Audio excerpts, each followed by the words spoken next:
Let's go man, shoot tayong live news. Sabi nga mga ba? Sa likod o... Ganyan. Mas maganda yung kabila yung naka... Isa na namang mapagpalang linggo. Ano ang gagawin mo?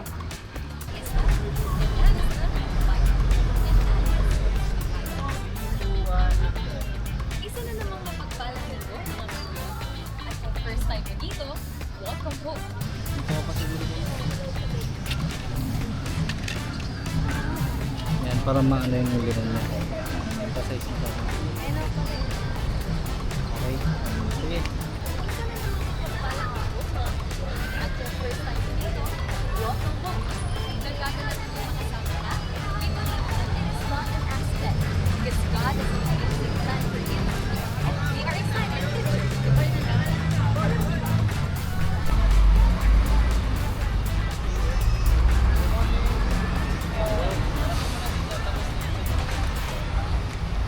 Alam niyo ba, life gets busy, but we should never forget a very important guide we have, and that is the Bible.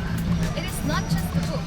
It is God's love letter for us na puno ng guidance and wisdom galing sa Kanya. Kaya basahin, sa buhay, at ibahagi natin ito.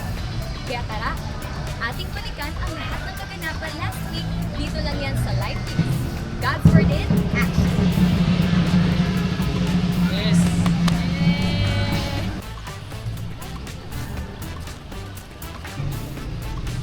Ating balikan sa atin. Ating balikan sa salita. Doon yung ano.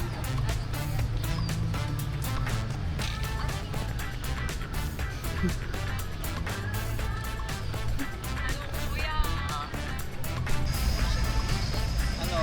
Across our Across our 6 worship locations. Across that God is moving in our lives. Kaya Ibam. Call. Recording, 3 to 1, action. last Sunday was amazing.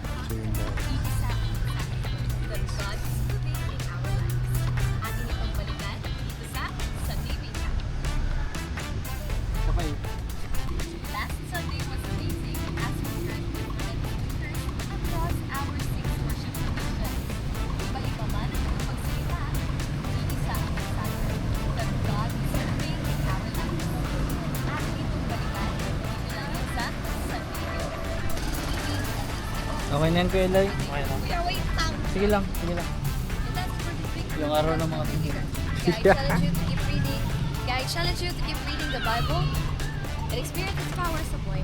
Keep growing, keep believing, and let's live out His purpose.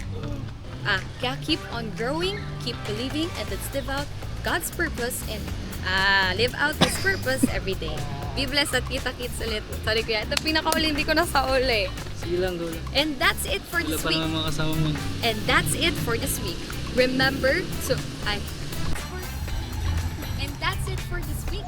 Remember, God's Word is our daily guide. Kaya I challenge you to keep on reading and experience keep on reading the Bible.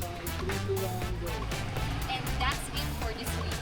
Remember, God's Word is our daily guide. Kaya I challenge you to keep on reading the Word, the Bible. Ha ha ha!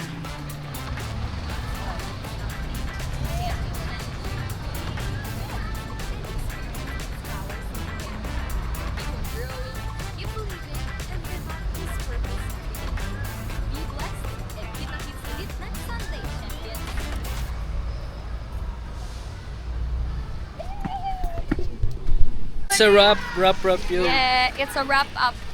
Wrap. See you this Sunday. Muna. Ay, see you this Sunday. Tapos na pala yun. Tapos na pala ito bago ko ma-edit. See you next Sunday, champions! Konnichiwa.